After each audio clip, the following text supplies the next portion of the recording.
Alrighty. Well, welcome to the Friends Insight. I'm Graham. I'm Emery. I'm Carson. And today we have guests, special guest. Thank you, Carson. Trevor Stephenson. Hello there. And So if you guys listened to our last episode, you may get the impression that we hate each other. Just to clarify, we do not. Oh, we don't?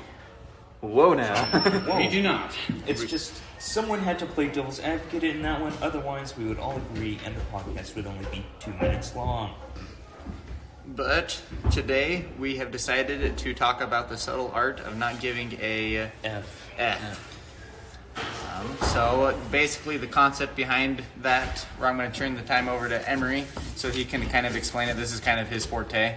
So, this book is probably in like my top 10. You should read, because it talks about like how in today's social media shows everyone's happy life world, that you should stop caring about things that you shouldn't really concern yourself with. So like, he uses a great example where he's like, you're concerning yourself over your favorite TV show that got canceled. You're concerning yourself over your anger that you had because the gas station attendant gave all your change back in nickels and only nickels. Hold on a minute. And you're mad and you're concerning yourself over being mad because none of your coworkers came and asked you how awesome your weekend is. Meanwhile, your credit card is maxed out, your dog hates you, and Junior's doing meth in the bathroom. He's a strong example, but it's the idea behind you're concerning yourself over the wrong things. And because we're all going to die soon, you don't have many things that you can concern yourself over with. You have a limited amount of F's to give. Yeah, those things don't matter as much. Yeah. Well, yeah. So, In the moment, they may seem like they matter, but in the long term, Like in the future, you realize, oh, this was dumb. yeah. Doesn't matter. Yeah. Kind of going off of what Emery said, where to give an example of a guy who really learned this art, there's a movie that was recently came out by Disney. It's called Clouds, and this kid he gets a terminal cancer diagnosis, and he's got 6 months to live, and he really kind of sits down and he decides what's most important in his life, and he doesn't give an F about anything else, and he really focuses and channels all of his energy into making sure that the things that he does care about get taken care of, and that he lives life to the fullest. And I think that it's a less vulgar and a less strong example of what this book is trying to talk about, is that we need to stop caring about the things that really don't matter and start prioritizing the things that go on in your life and start making a list of what's most important to you. And one of my most favorite sections of the book is where he says, life is mundane. The second you accept that life is mundane, you will have the most happiness that you would have ever in your life. Because the truth is, if we all strive to be exceptional, and everyone ended up being exceptional, that's just the that new would normal. become the new normal. That's just the new normal. So the second, and it also with the idea of I accept being different. You know, I'm different than Graham in many ways. I accept that. You know, but it's such an amazing book. And in the beginning, you actually talked about like the social media aspect of it. Yeah. And I think it's really important now that we focus on not wasting our lives on social media. Like I understand the concept of like social media can be a really good thing, but at the same time, you have a limited amount of F's that you can give. And if you're consistently saying, "Oh, I'm gonna go home and look at Instagram for 2 hours," that's 2 hours you could have spent making a business, or maybe reading a scripture or something that's important to you that could have actually changed your life, and then you chose to waste it on social media. So I think it's important to look at that and realize you need to be careful on what you select. Just to clarify, you're not spending 2 hours on Instagram, are you, Trevor? I think we're all guilty. I know I have. And I totally agree with I've that. gotten, ever since I've read this book, like on Instagram, I used to see like people with their happy lives. I'm like, oh, that's nice. But, like as soon as I read part of this book, I'm like, okay, F you. not that, but I'm like, Get out of here. I know that was just in the moment. Yeah. I know that that's not every day, and I'm like, Okay. Might as well like because I'm friends with them. Yeah. And And talking about my post, bro? No. there's a really Posts are cool pretty good. documentary Posts are on don't Netflix. listen It's to called The music, Social so- Dilemma. And the entire premise of that documentary is talking about how social media is designed to like get you addicted, and it's designed to appeal to you, and not even like waste your time. Because the idea is like Facebook wants you to keep coming back. So if they're wasting your time, then they would have just like sent you 7 things about politics that you didn't care about. But they want to get you attached. So what they're going to do is they're going to send you friend requests, and they're going to send you 7 things about politics that you do want to hear about. And so it's specifically trying to get you addicted, and I think that's the problem with that. So And it distracts from the things that really are important in life, like what Emery said, using the example from the book. Jimmy's doing meth in the bathroom. Your wife hates you, and you're living. You're about to get fired from work, and I know I don't necessarily have an issue with social media, but it still kind of ties in with social media. But I know, so back when I was younger, it's not like I'm old, but a year or so ago, I'm super into working out, and I love comic books and that sort of thing. And there's the best of both worlds. We got superhero movies where there's these super, swole and fit and sexy guys are playing out my favorite comic book characters, and it really got to my head that I wanted to look like these people. And there were other things going on in my life where people had told me and given me their opinions about how I looked, and I gave too much of an F of what they thought because they were important to me. So on top of that, with wanting to look like superheroes, I started trying to adjust my diet to a way where I could look like those superheroes, and it ended up me developing eating disorder. And I was, for example, my maintenance calories right now is about 4,000 to 5,000 calories a day, and I was eating maybe 500, 600 calories a day, and I was doing that for at least a year. And my body is now just barely starting to not be affected by that eating disorder that I had developed. And it really taught me, and the experience that really helped me to realize what was happening and why I should stop giving an F about this was so it happened during the fall winter time, and I was sitting with my mom and aunt, and I was just talking to them about how I had changed something certain in the diet. And my mom had turned to me and she's like, "You've become a monster." And I was taken aback, and I was like, "What the heck do you mean?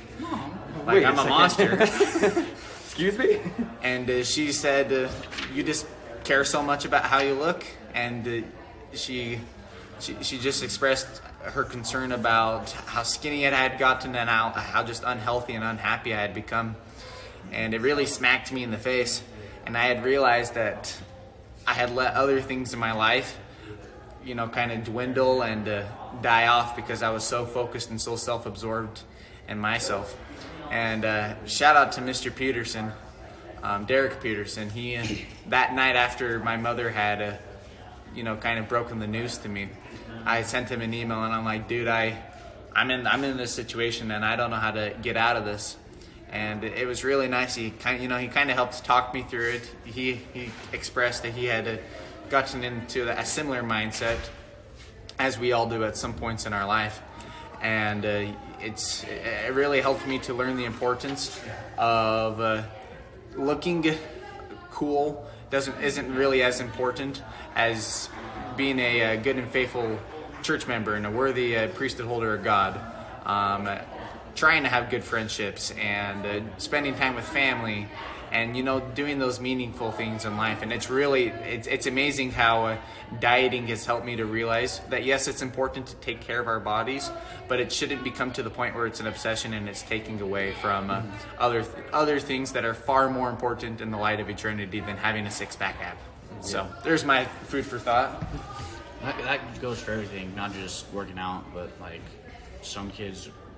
I don't know any. Well, actually, I know a couple kids. Graham kind of fits into this. Love doing homework. Be careful what you say next. They like to do homework a lot, and they kind of sometimes they put that. Graham doesn't do this because he has kind of, I feel, has mastered this is important, this is not important, how to balance that out. Some kids, they love doing homework and they just do it, and they keep doing homework and they put that in front of everything, and that's not good. Putting something in front of everything of any sort is bad. Story time from Graham again. There was there was a motivational speech. It was a commencement speech from a high school student, and it's titled "The 16th Second." I recommend you guys go and check this out because this is a really good motivational speech. But he talked about how his senior year, he looked at his grades and he looked at his life. He's like, you know what? I'm going to fight to be valedictorian. And he worked super hard, and he eventually achieved that goal. And he said at the award assembly, where he was given the award, he had that awesome moment where everyone's cheering for him, and he sits down. And in that 16th second where he sat down, he's like, well, this is it? Like, what's happening right now? He expressed a certain unhappiness of what he had just done, and he really sat down to himself, and he had realized that he had sacrificed his school. He sacrificed his relationships with his friends and with his family over getting a stupid grade, a stupid title that in the light of eternity really isn't important. And he later on and went to say that the most important things that you can do in your life is to have good and healthy relationships with others and to help to bring them to Christ. Mm-hmm. And just to kind of go off of what Carson was saying there. Let's learn more about Graham. So Graham was born. No. Graham was born and then turned into a man. So another good part of the book is where he talks about the self-awareness onion. The self-what now? The self-awareness onion. Self-awareness onion. This is Where- a Shrek moment here. Where Does it you've crack? got multiple layers in an onion, and so Yeah. you have multiple levels of self-awareness. Yeah. Where he says the first layer is a simple understanding of one's emotions. So like, this is when I feel happy. This is when I feel sad. Or like what makes you... And we all have emotional blind spots as well. Yeah. And often they have to do with the emotions that we were taught were inappropriate. Mm-hmm. But the second layer of self-awareness is the ability to ask why we feel this way, Yeah. why we feel happy, why we feel sad. This layer of questioning helps us understand the root cause of emotions that overwhelm us. Once we understand that root cause, we can ideally do something to change it. Then the deeper level of the self-awareness onion, quote unquote, and that one is full of effing tears. The third level is our personal values. Why do I consider this to be a success or failure? How am I choosing to measure myself? By what standard am I judging myself and everyone around me? Going off of what that book said, I think it's basically saying that, like what we had said earlier, to sit down and really look at what makes you happy and what makes you sad, and all those certain things, and what's really, really important, and what's going to bring you the most happiness are the things that you should be prioritizing the most. It's kind of like, in a weird way, making a budget. You sit down, you look through all your finances. Where's this going? Where's this going? You can do that same thing with your emotions. What made me happy today? What made me sad today? What made me irritated? What got me angry? And then just try the next day to make sure that you don't. I'm not sure how to word this. Make sure that You know what I'm saying? Yeah. you do the things that are important Yeah. to you. I don't know. We've kind of talked a lot, Trevor. I want to kind of give you the time, a little bit of experience in your life. Like, what are your thoughts on this? Tell us something very pertinent. Well, when I was Social security number. Social security number. yeah. So 1-5. No. Ooh. Let's see. So kind of going off of the emotional onion thing, it's. I had a thought and then decided to go. So I'm gonna take this psychologically more. In the book it talks about you have different layers Layers like of within. self-awareness, yeah. Yeah. I think within like psychology itself, you have different layers. Also, I think it's Freud's. It's like a triangle. Hierarchy. Hierarchy. That's the one. It's not Freud though. Someone's hierarchy. But the entire. wait a second. Oh, hello, podcast. Shout out to Mr. Palmer. Anyways, I'm just gonna keep going from there. Yeah. We're leaving that in. We're leaving it in. Staying in. The hierarchy of toilet paper. Now, I don't even. Yeah. So, yeah, that's where. You know, and even after he goes through his whole thing, he then goes on to say, values underline everything we do. Mm-hmm. So, what we value is unhelpful, if what we consider as a success failure is poorly chosen, then everything based upon those values, the thoughts, the emotions, the day-to-day feelings, will be all out of whack. Mm-hmm. Well, and if we put that into the psychology thing, Toilet paper! Toilet paper, I appreciate that's helpful. if we put that into the psychology thing that I was talking Yeah. about, if you don't have your basic needs met, so like, I think the first one is like shelter and stuff. I think that, well, with that, what happens is you can't focus on any of the other stuff. You can't focus on emotional health. You can't focus on everything. Everything else gets knocked out of whack. Yeah. And I think it's the same thing with this, where if you start obsessing, like with Graham, when he was focusing on his weight and like His body. body and stuff, I think he was obsessing so much over that hierarchy, where he knocked that out of play. He was like, oh crap, And I'm not where I need to be, and so he obsessed over that and tried to fix that. And I think even with our bodies, your bodies know where they're going to be most comfortable at, and they'll try the hardest to maintain that. Yeah. So like, even if you feel like you may be too big for like what you think you should be, just understand that if you've been like that for 5+ years, that's probably where your body's most comfortable with being. And I'm not saying going out of that comfort zone is a bad thing, but if you're new to and inexperienced, then you gotta work slowly at it. Yeah, and actually, there's a cool video on Kritzka's Art, if you guys know that channel. But they actually talk about basically we have we as humans have drives, and the entire a part of our existence is we're always trying to reach the next goal. We're always trying to get to the next best thing that's comfortable, and so we try and achieve comfort by going to whatever is easiest and working down those levels to get to what's comfortable. And I think that sometimes the subtle art of not giving an F is trying to focus on what's important and not necessarily what's comfortable sometimes, if So that I'm makes gonna sense. ask you guys to take a moment to think of something that's really bugging you. And then, after you found your thing that's bugging you, ask yourself why it's bugging you. Chances are, the answer will involve a failure of some sort. Then take that failure and ask why it seems true to you. What if that failure wasn't really a failure? What if you've been looking at it the wrong way? You trying to make me defend? I think that kind of goes back to gratitude. Yeah. Our previous episode, one of the previous I think episodes. it's the first one, actually. It is the first one. Is it? Yeah. Okay. I mean, we don't have that many episodes. We shouldn't be struggling to try to.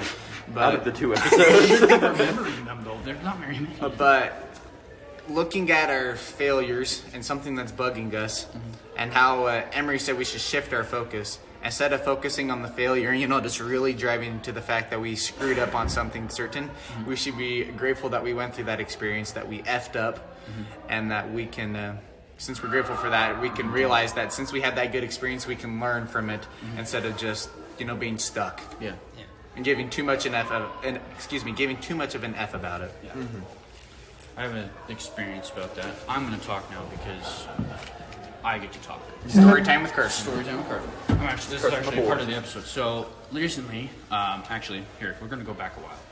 I'm When gonna he was do this. one. When I was one, no. When I was a wee lad. When I was in elementary school, I was a pretty happy kid. I was pretty chill. Trevor remembers me. I was pretty happy. You think? Depends. If we were ever in an argument, he hated me. Yeah. But Still do. but generally speaking, he tended to be pretty happy.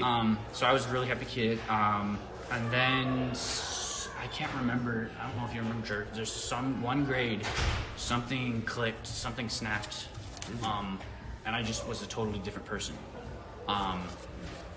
and I know Trevor probably noticed this, I was not happy. I was not as happy as I was. I was sad.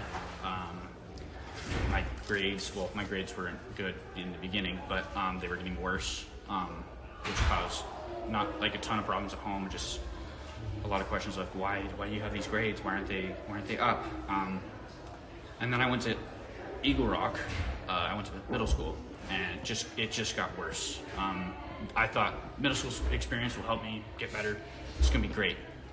No, lies, all wrong. Did not improve. Yeah, what are they doing downstairs? So then my mom, I thank my mom for doing this. Trevor was supposed to go to Eagle Rock with me. We were supposed to be in high school, best buds forever, never being split up. Even though we got split up a lot in elementary school. He went to American Heritage, which we are both here now. And I'd always question him. I was like, where's Trevor? Why isn't he in school? Because he's supposed to be in my choir class, and we're supposed to be singing buddies and stuff. He never showed up. So I emailed him, I was like, hey, where you at? And he's like, oh no, I went to this school. And I was like, oh, that's cool. So I told my mom about it. She's like, we're gonna go try that school. 7th grade sucked. 8th grade, new school, it always sucks. I mean, I'm sure if you guys went to a new school before, This is only my second school.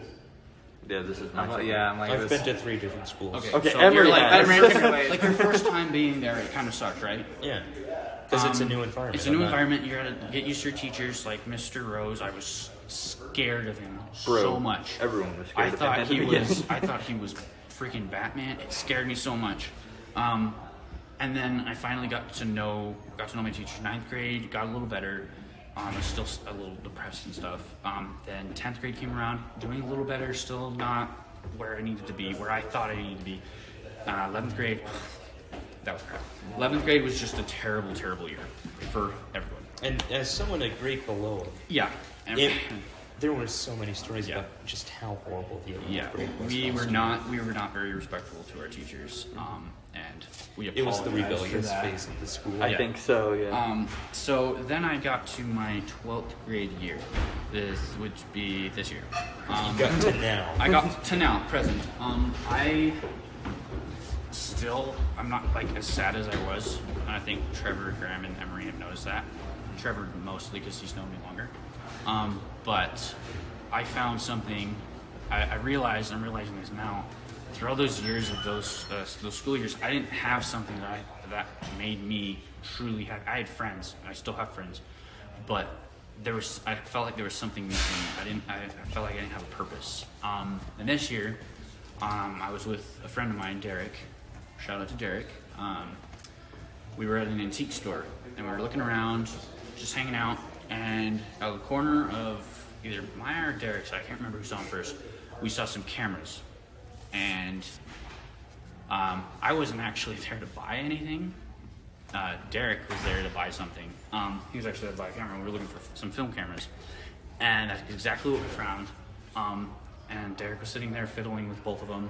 And I picked up one, and the camera that I owned previously, I know this is boring, but I just need to get this out. The camera I owned previously now is a Olympus OM2N. Old. And I didn't even know what a film camera was. I thought all cameras were digital. I was an idiot. But, yeah, I had no idea what film was. I didn't know that, like, they still shot movies on film. I didn't. I thought film was, like, just a movie. I didn't know that was actual thing. So, Derek owns a Minolta X700. And I was planning on buying Derek's Kodak, I don't know what year it is, Kodak camera from him. And I was like, oh, that's cool, I could own a film camera. Then I looked through the Olympus several times, and something clicked, which is weird. You don't normally click with an Play on object. words there. But I clicked with the camera. I was like, I need this camera. And we literally walked out of the store. Derek had paid for his things. And I was sitting in the car, and I looked through the Kodak, and I was like, no, this is wrong. I put the camera down, and I went back into that store, grabbed that camera. And ever since, I have used it several times. I have gone through so much film. If you guys want to donate money so I can pay to, no, I'm just kidding. So I can develop that. Go fund Carson. So I actually got fund one me. of my, Trevor also is into photography a little bit. But I'm into it. I just don't do it. don't have the means to do it. Yeah, and actually, no, I'm not. I'm more into cinematography than I am into Gotcha. photography. And my mom and my dad have been trying to push me away from using film, and I will not go away from film. And there's a reason why, and it's because I have more control of my film camera. I have to set things right. If I have a digital camera, I can literally just click it and it auto corrects everything for me. There's no art in that to me.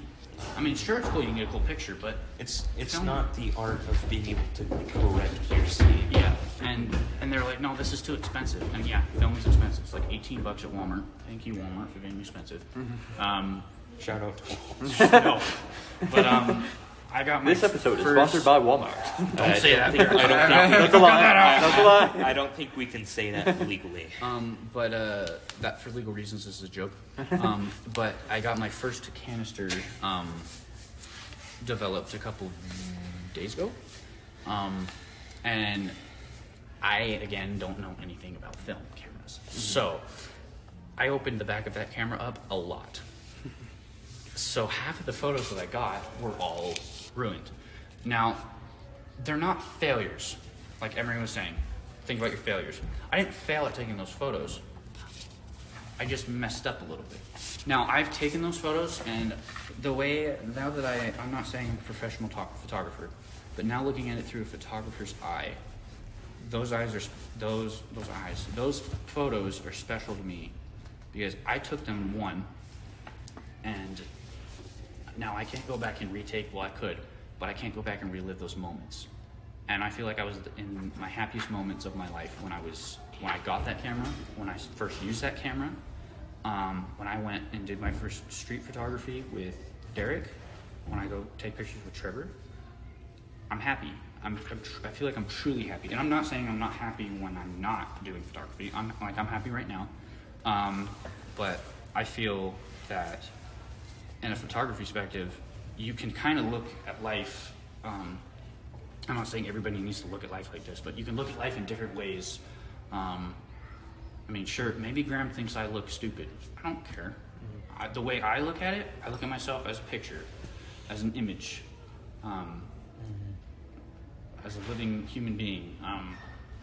I'm the way I am through my choices, and just because someone says that, oh, I don't like the way you look, cool, that's your opinion, and Well- it stinks, but Yeah, I think it's cool because what you've done as you've grown, and you talked about how you weren't really sure where you were at, and then as you went through the grades and stuff, you kind of got that perspective a little bit more. But I think it's definitely, you kind of chose where you wanted to give an F, and you chose, hey, I like photography, I like to be able to forever memorialize these photos forever, and I want to be a part of that art. And I think it's cool that you decided, you know what, this is something I care about. And you talked about your parents being like, nah, digital is better, but I think it's cool that you more just affordable. yeah, sure. And kind of, But I think it's cool that you went with that, and you're like, this is something that I care about, and I care that it's specifically film. And I love my parents, but I'm not saying I don't give a crap about what they say, but I've explained it so many times, I don't get the same feeling when I take a picture on a digital camera than I do when I take a picture on a film. Because when you take a picture on my Olympus, that click, you can feel the click through the entire camera. You can feel it. You know you took that picture, and it feels so good. It's like an accomplishment. Like Graham, your goal, you said your goal was to bench press 500 pounds? Yes, before you sir. leave? I bet you when Graham does that, and I know he's going to do that, he's going to feel really good about it. And I'll probably get a phone call or a text about it. Sure will. We'll go out and celebrate. And I think that's kind of a good place to kind of end this episode. Leave it on a high and happy note. Just message we want to leave with you. Don't give a F about the things that aren't important. give an F about the things that are important. And if you like this, please subscribe, and don't forget, be good, do more, and cultivate happiness. Peace.